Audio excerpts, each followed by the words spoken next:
পকা জলকীয়া সৰিয়হ দিয়া এটা তৃপ্তিদায়ক মানে আচাৰৰ প্ৰস্তুত প্ৰণালী আপোনালোকৰ আগত দাঙি ধৰিবলৈ ধৰিছোঁ। যদি কিবা ভুল ভ্ৰান্তি হয় মাফ কৰি দিব। ইয়াৰ কাৰণে আপোনালোকক লাগিব প্ৰথমতে বজাৰৰ পৰা পকা জলকীয়া আনিলোঁ। পকা জলকীয়া ৰ'দত শুকুৱাই টুকুৰা টুকুৰকৈ কাটিলোঁ। কাটাৰ পাছত সৰিয়হখিনি ধুলোঁ। ধুই এইখিনি ৰ'দত শুকুৱাই মিক্সিত পিচিলোঁ। পিছাৰ পাছত এইখিনি এতিয়া মই বনাবলৈ আৰম্ভ কৰিছোঁ। এয়া গেছটো গৰম কৰিবলৈ লৈছোঁ। পেনখন ওপৰত ৰাখি গেছ জ্বলালোঁ। তাৰপিছত পেনটো গৰম হ'ব। গৰম হোৱাৰ পাছত তাত তেল দিব লাগিব। আমি জোখমতে তেল, আপোনালোকৰ আন্দাজ মতে তেল ৰাখিব। তাৰপিছত তাত মানে পাঁচফোৰণ দিব। এইটো নিদিলেও উপায় নাই, এনেই মানে চেণ্টৰ কাৰণে এইটো দিয়া হৈছে।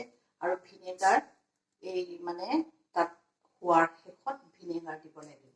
এই ভিনেগাৰটো তাৰমানে এই জলকীয়া আচাৰত মানে অতিকৈ জৰুৰী ভিনেগাৰটো। এতিয়া পেনখন গৰম হ'বলৈ ধৰিছে। পেনখন গৰম হোৱাৰ লগে লগে আমি তাত মিঠাতেল, অইল তেল নহয়, মিঠাতেল মানে আন্দাজমতে জলকীয়া যিমান সিমান আন্দাজমতে আপুনি মিঠাতেল কেৰাহীত দিলোঁ। কেৰাহীত মিঠাতেল গৰম হ'লে তাত আমি পাঁচফোৰণ গৰম হ'বলৈ দিম। গৰম হ'বলৈ দিয়াৰ মানে তাৰ পাছত আমি পাঁচফোৰণখিনি তাত ঢালি দিম।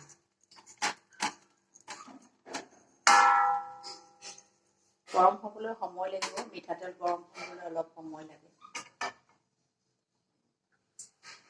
গৰম নহ'লে মানে কেঁচা তেলৰ এটা গোন্ধ ওলাব। অলপ ভালকৈ গৰম হ'লে সেই গোন্ধটো নোহোৱা হ'ব। এতিয়া আমি চাম তেলটো গৰম হৈছে নে নাই। অলপ বাকী আছে।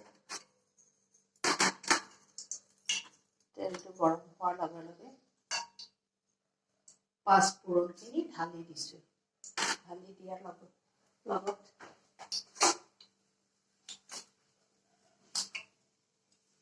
পাঁচফোৰণখিনি ঢালি দি অকণমান মানে লৰাই দিছোঁ, যাতে পাঁচফোৰণখিনি ভালকৈ আচাৰখিনি গোন্ধটো ওলায়। সেয়েহে অলপ তেলখিনি পাঁচফোৰণখিনি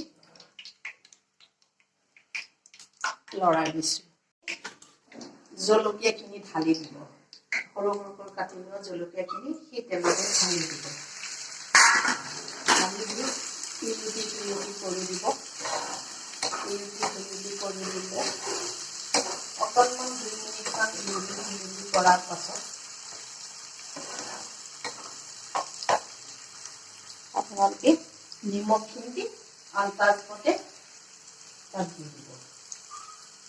নিমখ ঢালি দিব আন্দাজমতে।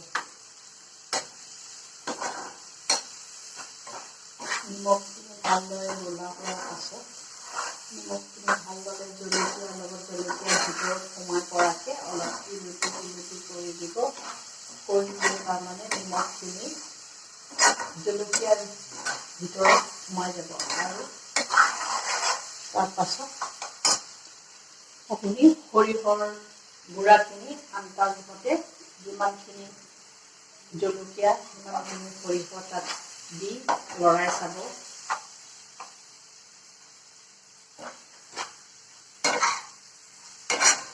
সৰিয়হখিনি দিয়াৰ পাছত গোটেইখিনি ভালদৰে লুটিয়াই দিব। ইলুটি কৰি যাতে সৰিয়হখিনি চবফালে মিলি যায়।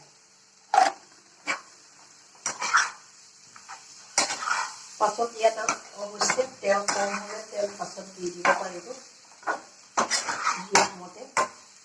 কোনোবাই তেল বেছিকৈ খায় তেল দি থাকিব পাৰিব। পকা জলকীয়াতকৈ তেল কম লৈও মানে চেণ্টতে খাব পৰা যাব।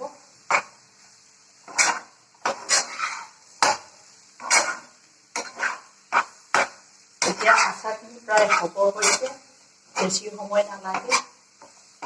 ইতিমধ্যে আচাৰ হৈয়ে গৈছে। আচাৰ হোৱাৰ পাছত জোখমতে আপোনালোকে মানে অলপ গেছটো কমাই দিব। কমাই দি অকণমান ঠাণ্ডা হ'বলৈ দিব। দি তাত ভিনেগাৰ জোখমতে 2-3 চামুচ ভিনেগাৰ তাত ঢালি দিব। ঢালি দি অলপ ইলুটি কৰি দিব। ইলুটি কৰি দিলে ভিনেগাৰখিনি চবফালে মিলি যাব আৰু আপোনালোকৰ আচাৰখিনি বৈয়ামত ভৰাই থ'লেও ভেঁকুৰ নধৰে, বহুত দিনলৈ ৰাখিব পাৰিব। ভিনেগাৰটো ইয়াত জৰুৰী। এয়া আপোনালোকৰ জলকীয়া আচাৰ তৈয়াৰ হৈ গ'ল। 5 মিনিটত আপোনালোকে এই আচাৰ বনাব পাৰিব আৰু ওচৰ চুবুৰীয়াকো দিব পাৰিব। বিয়া সবাহতো এই আচাৰ সকলোতে খাবলৈ পোৱা যায়। আচাৰটো সম্পূৰ্ণকৈ হৈ উঠিছে। এতিয়া এই মানে অসমীয়া জ্যোতি চেনেলটোৰ জলকীয়া আচাৰটো আপোনালোকৰ যদি ভাল লাগিছে তেনেহ'লে ৰঙা বুটামটো টিপি দিব। আগলৈ দিয়া মোৰ ভিডিঅ'বিলাক আপোনালোকে পাই থাকিব। ধন্যবাদ।